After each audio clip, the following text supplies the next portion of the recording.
வணக்கம். நாங்கள் இப்போ கட்நாயக்க விமான நிலையத்திலிருந்து திருச்சி, அதாவது திருச்சிராப்பள்ளி விமான நிலையத்தில் தரையிறங்கி கொண்டிருக்கிறோம். அடுத்து வரப்போகிற நாட்கள் எல்லாமே திருச்சி நகரத்தை சுற்றி பார்க்க போகிறோம். அதோட திருச்சிக்கு பக்கத்தில் இருக்கிற நகரங்களை சுற்றி பார்க்க போகிறோம். இந்த மாதிரி நிறைய விஷயங்களை பார்க்க போகிற காணொளிகள் அடுத்தடுத்து வரப்போகுது. வாங்க ஆரம்பிக்கலாம். ஃப்ளைட் வந்துச்சு காலையில் 9:30. நான் இமிக்ரேஷன் தாண்டி வரேன் 10:15. இங்கே இருக்கிற இமிக்ரேஷன் ஆஃபீஸில் இருக்கவங்க ஒரு கேள்வியை 1000 தடவை கேட்குறாங்க. இங்கே பாருங்கள், எல்லாருமே போயிட்டாங்க, ஒருத்தருமே இல்லை. லக்கேஜை வைக்கிறதுக்கே 4 பேர் இருக்காங்க. அந்த அளவுக்கு லேட் ஆகிருக்குன்னு பாருங்கள். தேங்க்ஸ். இந்தியாவில் நான் பார்த்த உதவாத ஏர்போர்ட்டோட அழகு, ஏர்போர்ட்டோட ஏரியா எல்லாம் நல்லா இருக்குது. பார்க்குறதுக்கு பிரம்மாண்டமாக கோயில் மாதிரி இருக்குது பாருங்கள். அவ்வளோ ஒடியாக இருக்குது. ஏர்போர்ட் நல்லா தான் இருக்குது. ஆனால் ஏர்போர்ட்டில் இருக்கிற உத்தியோகஸ்தர்கள் தான் எங்கேருந்து வந்தாங்கன்னு தெரியாது. ஆக மோசம். வெளியே வந்தோடனே கோயில் மாதிரி இருக்கு. ஓ, நான் சார் ஒரு கோயிலுக்கு வரணும். வெளியே ஏர்போர்ட்லேருந்து கோயிலுக்கு நேராக போகிற மாதிரி இருக்கு. நல்லா இருக்கு. வணக்கம். ஹாய், எப்படி இருக்கீங்க? நல்லா இருக்கீங்களா? திரும்ப சந்திக்கிற சந்தோஷம். மதுரை வீட்டில் பார்த்தீங்களா? நல்லா இருந்துச்சா? புத்தகத்தோட வரவேற்கிறோம். அப்படியா? நன்றி நன்றி நன்றி நன்றி. சொன்னாரு பிரசாந்த் சொன்னாரு. எப்படி இருக்கீங்க எல்லாரும்? அசார், மதுரையில் நாம பார்த்தோம். பிரசாந்த் வருவாரு அடுத்த வீடியோல. வணக்கம், எப்படி இருக்கீங்க? உங்களோட பேரு? ஹரி. இவர்தான் முக்கியமானவர். நல்லா இருக்கு நகரம், பாக்குறதுக்கு அப்படியே பளபளன்னு இருக்கு. நல்லா கிளீனா இருக்கு பாக்குறதுக்கு. ஆரம்பம் ஏர்போர்ட்ல இருந்து வெளிவந்தோடனே நல்லா இருக்கு. ஏர்போர்ட் தான் பயங்கரமா கோயில் மாதிரி இருக்கு. அப்படி வெளியில இருந்து வெளியே வரும்போது ஒரு என்ன சொல்றது, ஒரு கோயிலுக்குள்ள போற மாதிரி இருந்துச்சு பாக்குறதுக்கு. அவ்வளவு அழகா இருந்துச்சு. இது தூய்மைக்கான விருது வாங்கியிருக்கு நகரம். திருச்சி நகரம் தூய்மைக்கான நகரம், சிறந்த நகரம் அப்படின்னு சொல்லி முதலிட பரிசு வாங்கியிருக்கு இந்தியாவிலே. ஆமா, இந்தியாவிலே. அதுதான் பாக்குறதுக்கு இப்படி இருக்கு. நான் பார்க்கும் போதே வித்தியாசம் தெரிஞ்சது. நான் இது தெரியாது எனக்கு முதல்ல. எனக்கு நீங்க இப்ப சொல்லும் போதுதான் தூய்மைக்கு முதலிடம் பெற்ற நகரம் திருச்சி அப்படின்னு சொல்லி தெரிஞ்சது. ஆனா பார்க்கும்போது நீங்க சொல்றது நான் வீடியோல சொல்லிட்டேன். அது நமக்கு விளங்கிச்சு. இப்ப நாம சென்னை போகும்போது அல்லது மதுரைக்கு போகும்போது இருந்ததை விட நிறைய வித்தியாசம் இந்த நகரத்துக்குள்ள இருக்கு. ஒரு கொஞ்சம் இப்ப நான் ஒரு 2 கிலோமீட்டர் தான் வந்திருக்கேன். ஆனா 2 கிலோமீட்டருக்குள்ளேயும் நிறைய வித்தியாசம் இருக்கு. நிறைய இருக்கு, நிறைய விளம்பரங்கள். சுவர் எழுத்துக்கள் எப்பொழுதுமே கட்சி சார் அமைப்பு சார் தொடர்ச்சி எழுதிக்கிட்டே இருக்கு. நிறைய எழுதிக்கிட்டே இருக்கு. இந்த சுவர்ல எல்லாமே இருக்கு. இவங்க அதுதான் இது ஒரு கலாச்சாரம். கலாச்சாரம் அதிகமான வாங்கின மஞ்சள் கலர்ல இருக்கு. ஆமா, எல்லாமே இங்க அப்படிதான். என்ன காரணம்? அது முன்னாடி நீலவனத்துல வச்சிருந்தாங்க. ஆட்சி மாற்றம் வந்ததுக்கு அப்புறம் அப்படியே மஞ்சள மாத்திட்டாங்க. ஆட்சி கேட்டமா மாத்திட்டாங்களா? ஆமா. அட கொடுமையே, வாகனங்களுக்கு மாத்திட்டாங்களா? நல்ல பேர் கேட்டா நாங்க புதிய பேருந்து நாங்க இறக்குறோம். அப்ப அந்த பேருந்து வண்ணம் மாத்துறாங்க. இன்னும் கொஞ்சம் தூரத்துல பாத்தீங்கன்னா நீல வண்ணத்துல பேருந்துகள் இருக்கும். அப்புறம் நகரத்துக்குன்னு ஒரு தனி இருக்கு. மகளிருக்கான பேருந்துக்குன்னு முன்னெட் பகுதியில அது என்ன பிங்க் கலர்ல.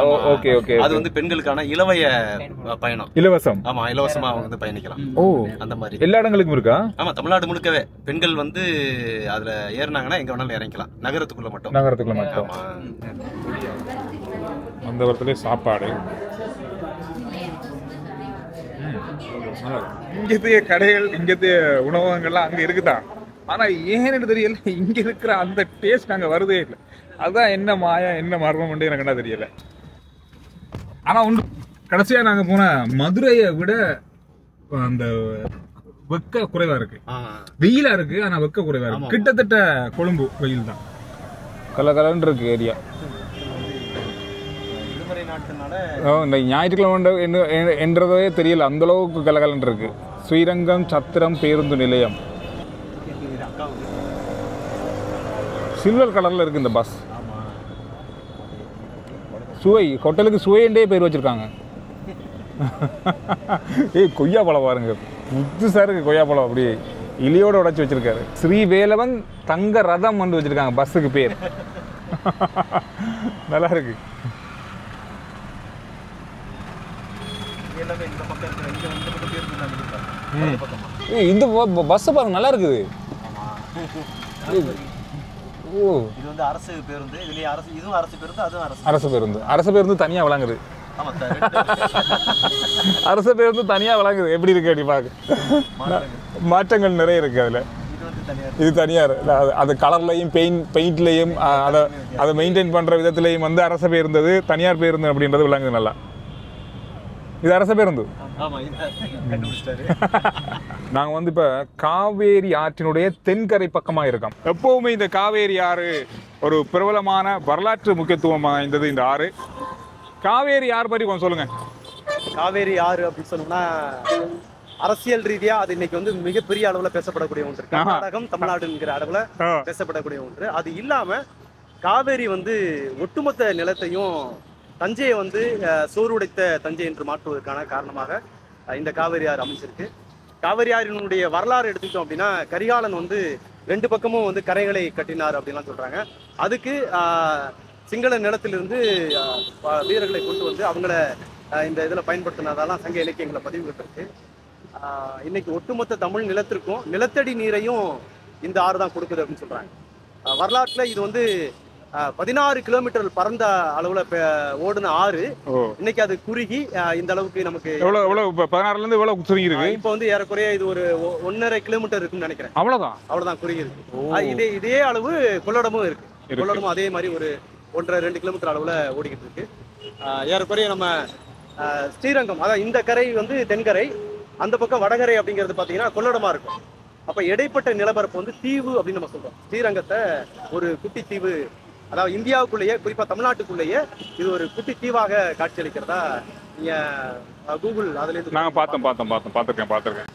இதுதான் அந்த காவேரி ஆறு. இந்த ஆறை வச்சு எவ்வளவு பிரச்சனை நடக்குது, எவ்வளவு பிரச்சனைகளை பத்தி நாங்க கேள்விப்பட்டிருக்கோம், எவ்வளவு அரசியல் பிரச்சனைகள் எல்லாத்தையும் தாண்டி இந்த காவேரி ஆற்றை பார்க்கும்போது எவ்வளவு வடிவா இருக்கு பாருங்க. அம்மாடியோ, பார்க்குற இடமெல்லாம் அப்படியே தண்ணீரா இருக்கு. எப்படி இருக்கு? நல்லா இருக்கீங்களா? எங்க இங்கதானா நீங்க? ஓகே, நன்றி. தேங்க்ஸ். நன்றி. இந்த ஆறு தொடங்கக்கூடிய இடம் அது வந்து நம்ம ஏறக்குறைய குடகுமலைன்னு சொல்லுவோம். குடகுமலை என்கிற ஒரு இடத்துல நீங்க பாட்டு கூட கேட்டிருப்பீங்க, கரகாட்டன் படத்துல குடகுமலை காட்டுறோம். ஆமா, அது சங்க இலக்கியங்களையும் எல்லாத்துலயுமே இருக்கு. அப்ப அந்த குடகுமலை என்கிற அந்த இடத்துல உருவாகிற இந்த ஆறு அப்படியே விரிந்து பல சிற்றாறுகள்லாம் இணைஞ்சு அது காவேரியா இன்னைக்கு வந்து நம்ம வந்து பூம்புகாரில் கலக்கதா நம்ம பார்க்குறோம். இந்த காவேரி ஆற்றை தடுத்து கிட்டத்தட்ட 27 அணைகள் கட்டப்பட்டிருக்குன்னா பாருங்க. அந்த அளவுக்கு இந்த காவேரி ஆறு மிக மிக முக்கியமான ஒரு ஆறு இந்தியாவை பொறுத்தவரையில். தமிழ்நாட்டினுடைய பல இடங்களுக்கு இந்த காவேரி ஆற்றினுடைய தண்ணீர் தேவை. ஆனாலும் 27 அணைகளையும் கட்டினாலும் இந்த ஆறு அந்த அணைகளையும் தாண்டி இவ்வளவு பெரிய அளவா வருது அப்படின்னு சொன்னா அதுதான் இயற்கை அப்படின்னு சொல்லலாம். இயற்கையை யாராலும் தடுக்க முடியாதுன்னு சொல்லுவோம் நாம. அதுக்கு இது இந்த காவேரி ஆறு ஒரு உதாரணம். ஜனவரிக்கு அப்புறம் வந்தீங்கன்னா மணலை மட்டும் தான் பார்க்க முடியும். ஆமா, தண்ணீர் இருக்காது. அது ஒரு ஓரமா ஒரு வாய்க்கால் போல, ஒரு குறுகிய வாய்க்கால் போல ஓடிக்கிட்டு இருக்கும். நீங்க வந்திருக்கிற நேரம் வந்து 2 கரையும் புரண்டு ஓடுகின்ற நேரத்துல வந்திருக்கிறீங்க. இப்போதான் விவசாயத்தை தொடங்குற காலகட்டம். மொத்தம் 3 பருவம்னு சொல்லுவாங்க. இன்னைக்கு முப்பருவத்தில் விவசாயம் வந்து இன்னைக்கு 2 பருவமாக தான் பண்ணிட்டு இருக்காங்க. 2 பருவத்தில் அது வந்து தஞ்சை நிலப்பரப்பு தான் 2 பருவம். மற்ற இதை சார்ந்து வரக்கூடிய புள்ளம்படை வாய்க்கால் வழியாக பயன்படுத்தக்கூடிய பாசனம்லாம் ஒரு பாசனம் தான் பயன்படுத்துகிறாங்க. அப்போ இந்த ஒட்டுமொத்த நிலத்தையும் வாழ வைக்கிற ஒரு தெய்வமாக நாங்கள் காவேரி ஆறை பார்க்குறோம். திருவானைக்காவல் கோயில் மிக பிரம்மாண்டமான ஒரு சிவன் கோயில். கோயிலுக்கு கோபுரத்துக்குள்ளால போகலாமா கார்? ஓ, வித்தியாசமா இருக்கு. எனக்கு என்னவோ கோயிலுக்குள்ள கார்ல போற மாதிரி இருக்கப்பா. அப்படி இருக்கு, வித்தியாசமா இருக்கு. முதல் தடவை நான் பாக்குறேன் இப்படி ஒரு இடத்தை. ஓ, நல்ல ஒரு அனுபவம் இது.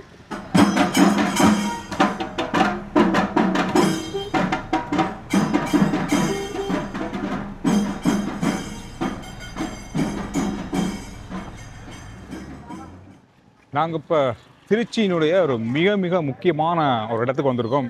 கல்லணை அப்படின்ற ஒரு இடம். இந்த கல்லணை வந்து எதுக்கு பிரபலமானது, ஏன் இவ்வளவு மக்கள் இங்கே வராங்க, இதெல்லாம் தான் பார்க்க போகிறோம். சின்ன சின்ன கடைகள், இளநீர் கடைகள், பழக்கடைகள், சோளம் அவிச்சு வைக்கிறாங்க. ஏன் அழகா அதிகமாக மஞ்சள் ஆடை அணிந்து போகிறாங்க நிறைய பேர்? மாரியம்மன் கோயில். இவங்க இருக்கிறது மாரியம்மன் கோயில் கோயிலே கிடையாது, பக்கத்துல மாரியம்மன் கோயில் வழிபாட்டுக்கு அப்படியே வராங்க. கச்சான் வறுக்குறாங்க. நம்ம ஏரியா மாதிரி தான், மணலில் வறுக்குறாங்க. நம்ம ஏரியா மாதிரி வறுப்போம் மணலில். சாப்பிட்டு பார்ப்போமா? சாப்பிட்டு பார்ப்போம்னு அவரே தந்திருக்காரு. நாம சாப்பிடாட்டி நல்லா இருக்காது. நல்ல முறுமுறுன்னு இருக்கு. உப்பு போடுவீங்களா? கொஞ்சம் உப்பு கொஞ்சம் உப்பு இருக்கு. இது பச்சை உப்பு போட்டு காய வச்சிருக்காங்க. இது வறுத்து வச்சிருக்காங்க. மணலில் போட்டு வறுக்கலாம். தாங்க ஒரு 20 தாங்க. 20 ரூபாய் தாங்க. நல்லா இருக்கு. அப்படி இருக்கு. வித்தியாசமான டேஸ்டா இருக்கு. நாங்கள் அந்த காலத்தில் கோயில்களுக்கு போனோம்னா இப்படி சுருளில் தான் கொடுப்பாங்க, இனிப்புகள் கொடுப்பாங்க. நிறைய காலத்துக்கு பிறகு இந்த சுருளில் சாப்பிட்றேன். பொதுவாக வந்து இந்த மாதிரி தான் கடலைகளுக்கு வந்து இந்த சுருள், பேப்பர் சுருள் இன்னை வரைக்குமே அது நான் வாங்குற ஐடியாவே இருக்கல. அந்த அண்ணன் கொஞ்சம் தந்துட்டு அப்படியே இழுத்து எடுத்துட்டாரு. நல்ல மார்க்கெட்டிங்க. அதான் வணிக உத்தி. இதெல்லாம் வணிக உத்தி. நம்ம ஏரியாவில் இருக்க அவரைக்காய், காலம் அவரைக்காய். இதுக்கு என்ன சொல்லுவாங்க? கொத்தவரங்காய். அவரைக்காய் ஹார்ட்டுக்கு நல்லது. அவ்வளோதான். எவ்வளோ? ஒரு ஒரு ஒரு 15 ரூபா, 40 ரூபா, 15 ரூபா, 20 ரூபா, அது 10 ரூபா. எல்லாமே 40 ரூபா தான் கூடிய விலை. எல்லாமே 15 ரூபா தான் வச்சிருக்காங்க. வழுக்க இருந்தா தண்ணி இனிப்பா இருக்கும்.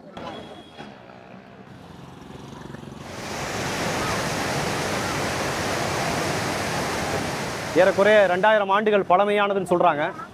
அப்ப இவ்வளவு பழமையான இந்த அணை வந்து இவ்வளவு காலமும் நிலைச்சு நிற்பதற்கு என்ன காரணம்?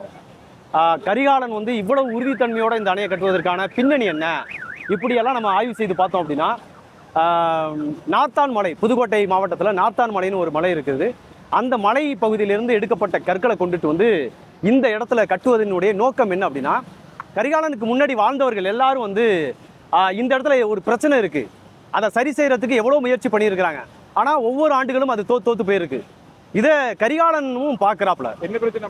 என்ன பிரச்சனை அப்படின்னா, காவேரியினுடைய இரு மருங்கும் எப்பொழுதும் தண்ணீர் ஓடிக்கொண்டே இருக்கும். மழையினுடைய தன்மை குறைகின்ற போது இந்த தண்ணீர் வந்து இதுவரைக்கும் சரியாக வந்தது வந்து என்ன ஆகும்னா, திடீர்னு கொள்ளட பக்கம் போயிடும். அது காரணம் என்னன்னா, முக்கம்பு அப்படிங்கிற அந்த பகுதியிலிருந்து காவேரி என்கிற ஆறு 2ஆ பிரியுது முக்கம்பு என்கிற இடத்துல. காரணம், நில அமைப்பில் வந்து ஒரு இடத்துல வந்து கிழக்கு அதாவது வடக்கு பகுதியில் இருக்கக்கூடிய பகுதி வந்து பள்ளமாக மாறுது. ஏறக்குறைய 4 அடியிலேருந்து 5 அடி வரைக்கும் பள்ளமாக மாறுது. அப்படி ஒரு உருவாக்கம் உருவாகி இந்த கல்லணை என்கிற இந்த இடத்துக்கு வரும்போது வந்து 11 அடி பள்ளத்தாக்கா அது மாறுது. எங்கள் வடக்கால ஓடக்கூடிய ஆறு, அந்த ஆற்றுக்கு பேர் வந்து கொள்ளிடம்னு பேர். அப்போ காவேரி ஆறு இருகரையும் ஓடுகின்ற போது இந்த பக்கம் தண்ணீர் வந்து இந்த தஞ்சை, நாகப்பட்டினம், திருவாரூர், பட்டுக்கோட்டை போன்ற பகுதிகளெல்லாம் விளைச்சலை ஏற்படுத்தக்கூடிய ஆறு மழை குறைவாக இருக்கும்போது இந்த தண்ணீர் முழுக்கவே மீண்டும் எங்கே போகுதுன்னா கொள்ளடத்துக்குள்ளே போயிடும். அப்போ இந்த பக்கம் தண்ணீர் வராதனால அந்த காலத்து அரசர்கள் வந்து எவ்வளோ தடுப்பணைகளை பண்ணியிருக்காங்க. அந்த தடுப்பணைகள்லாம் உடஞ்சிருச்சு. இப்போ கரிகாலன் மட்டும்தான் இது கல்லால் கட்டினா மட்டும்தான் உறுதித்தன்மையோட நிலச்சிருக்குன்னு முடிவு பண்ணி நார்த்தாமலையிலேருந்து கொண்டு வரப்பட்ட கற்களை எந்த விதமான சுதை வடிவமும் இல்லாமல் நிற்க வச்சு ஒரு கல்லை வைத்து அந்த கல் மேலே இன்னொரு கல்லை வச்சு அப்படி ஒன்றன் மேல் ஒன்றாக அடுக்கி அடுக்கி உருவாக்கப்பட்ட அணை தான் இந்த அணை. நம்ம ஆற்றுல நின்னோம்னா என்ன ஆகும் அப்படின்னா, அந்த தண்ணீரினுடைய போக்கில் என்ன ஆகும்னா அப்படியே உள்ளுக்குள்ளே நம்மளை இறக்கும். நம்மளுடைய எடைக்கு தகுந்த மாதிரி. இப்போ நான் 60 கிலோ இருக்கிறேன்னா 60 கிலோவுக்கு குறைந்தபட்சம் என்னுடைய பாதம் ஏறக்குறைய ஒரு 10 சென்டிமீட்டராவது கீழே இறங்கும். அப்போ ரொம்ப இடம் உள்ள கல்லை உள்ளார வைக்க வைக்க வைக்க வைக்க அது இறங்கி இறங்கி அப்படியே கட்டப்பட்ட அணை தான் இந்த அணை அப்படின்னு ஆர்தர் காட்டன் அவர்கள் வந்து தன்னுடைய ஆராய்ச்சி பதிவில் பதிவு செய்கிறான். இவ்வளவு தொன்மையான இந்த அணையை இப்படி எடுப்பதனுடைய நோக்கம் என்ன, இந்த அணையை எப்படியெல்லாம் அவங்க கட்டியிருக்கிறாங்கன்னு சொல்லிட்டு ரொம்ப வியந்து போய் இதை புதுப்பிச்சதா வரலாறு சொல்லுது. அந்த காலத்தில் கரிகால சோழன் இந்த அணையை கட்டும்போது நம்மாக்கள் இதை ஒரு சுற்றுலா தலமாக பயன்படுத்துவாங்கன்னு நினைச்சு கூட பார்த்துருக்க மாட்டார். ஏய் நான் எதுக்கோ கட்டினேன், நீங்க என்னதுக்கோ பயன்படுத்துறீங்களா? ஆனா பாவிகளா அப்படின்ற மாதிரி தான் இருக்கு. ஆனா அவ்வளவு, ஆனா இதுல இருக்க ஆச்சரியம் தெரியாம, இதுல இருக்க நிறைய விஷயங்கள் தெரியாம நிறைய பேர் வந்து போறாங்க. இது ஒரு சுற்றுலாத்தலம் அப்படின்னு நினைச்சு மாறிட்டு இது ஒரு பாலம் வளைச்சு கட்டியிருக்காங்க அப்படின்னு சொல்லி பார்த்துட்டு அப்படியே மகிழ்ச்சி அடைஞ்சு நிறைய மகிழ்ச்சி அடைஞ்சாரு. கல்லூரி மாணவர்கள் வந்து தன்னுடைய இணையர்களோட, அதாவது ஜோடியா நண்பர்களோட இணையர்கள் அப்படி வந்து நண்பர்களோட வந்து பார்த்துட்டு போற மாதிரியான இடமா இருக்கு. உள்ள போய் பார்ப்போம். பாருங்க எவ்வளவு பேர் வராங்க பாருங்க. சின்ன சின்ன சாப்பாடு கடைகள், சின்ன சின்ன குட்டியான ஐஸ்கிரீம் கடைகள். அப்பா கலகலன்னு இருக்கு.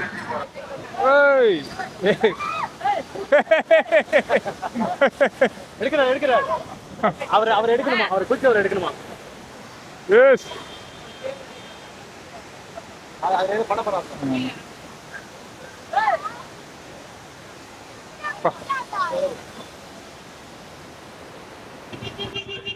நான் வந்து இப்போ திருவையாறு அப்படின்ற இடத்துல இருக்கேன். தஞ்சாவூருக்கு போகலாம் அப்படின்னு சொல்லி ஒரு ஐடியா இருக்குது. போகிற ஒரு வழிதான் இது. இங்கே ஆண்டவர் அல்வா கடை அப்படின்ற ஒரு கடை இருக்குது. இங்கே அல்வா கொஞ்சம் ஒவ்வொரு பிரதேசத்துக்கும் ஒவ்வொரு விதவிதமாக இருக்கும். ஒவ்வொரு கடைகள் வந்து பிரபலமாக இருக்குது. இந்த மாதிரி தான் வைக்கிறாங்க. வாழலையில் மிக்சரோட இந்த அல்வாவை வச்சுருக்காங்க. அதாவது இனிப்பு அதிகமாக இருக்கும்போது நீங்கள் மிக்சரை சாப்பிடுவீங்க. இப்படி இந்த மாதிரி கூலாக தான் இருக்கும். இந்த மாதிரி தான் இருக்கும். போதும்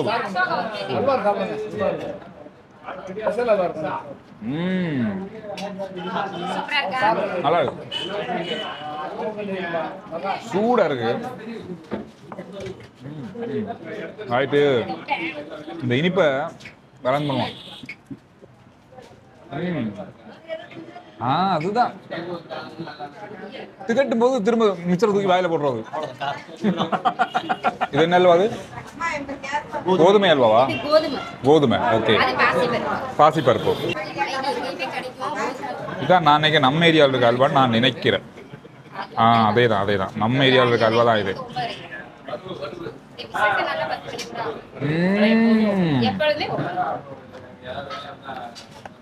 மஸ்கட்ல வந்து கூட சாப்பிட பிடிக்கும். அது கூடனா கட்டி இல்லாம சாப்பிட பிடிக்கும். அதுதான்.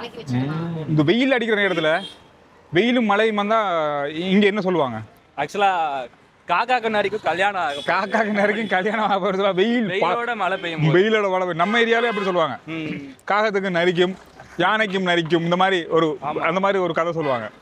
அந்த மாதிரி தான் நான் மழை வெயிலும் மழையும் இருந்துச்சு அப்படின்னா அது நரிக்கும் காகத்துக்கும் இதுக்கான உறவு என்னங்கிறத நம்ம உள்ளாலமா பார்க்கணும். நரினா நரிதானா, இல்ல அது வந்து மாரியா?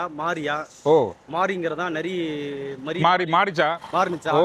அப்ப கா அப்படிங்கிற சொல்லு வந்து சோலையா, காக்காங்கிறது சோலையா மாறினுச்சா? மழை வந்ததுனால காடு வந்து சோலையா மாறினுச்சா? உள் பொருள்கள் நிறைய இருக்கு. ஆனா நம்ம அதனுடைய இதுல என்ன பண்றோம்னா நரி காகம் அடிச்சு விடுறோம். அப்படி இல்ல நான் கேட்டேடா, இங்கேயும் அந்த மாதிரி ஒரு கதை இருக்கான்னு கேட்டேன். இருக்கு. நம்ம தான் ஒரு மாதிரி சில கதைகளை கட்டி தெரியும்னு பார்த்தா இங்கேயும் அது மாதிரி இருக்கு. சந்தோஷம் தான். திருச்சியை சுற்றி இருக்கிற முக்கியமான இடங்கள், நகரங்கள், கிராமங்கள், முக்கியமான பார்க்கக்கூடிய இடங்கள் எல்லாத்தையுமே நம்ம அடுத்தடுத்த வீடியோக்களில் பார்க்க போகிறோம். முதல் வீடியோ எப்படி இருக்குது அப்படின்னு சொல்லுங்கள். எங்கெங்கெல்லாம் போனால் நல்லாயிருக்கும் அப்படின்றதையும் கருத்துக்களை சொல்லுங்கள். அடுத்த வீடியோவில் நான் உங்களை சந்திக்கிறேன். RJ Chandru vlog YouTube channel, RJ Menaka Facebook page ரெண்டையும் ஃபாலோ பண்ணுங்கள். நன்றி, வணக்கம்.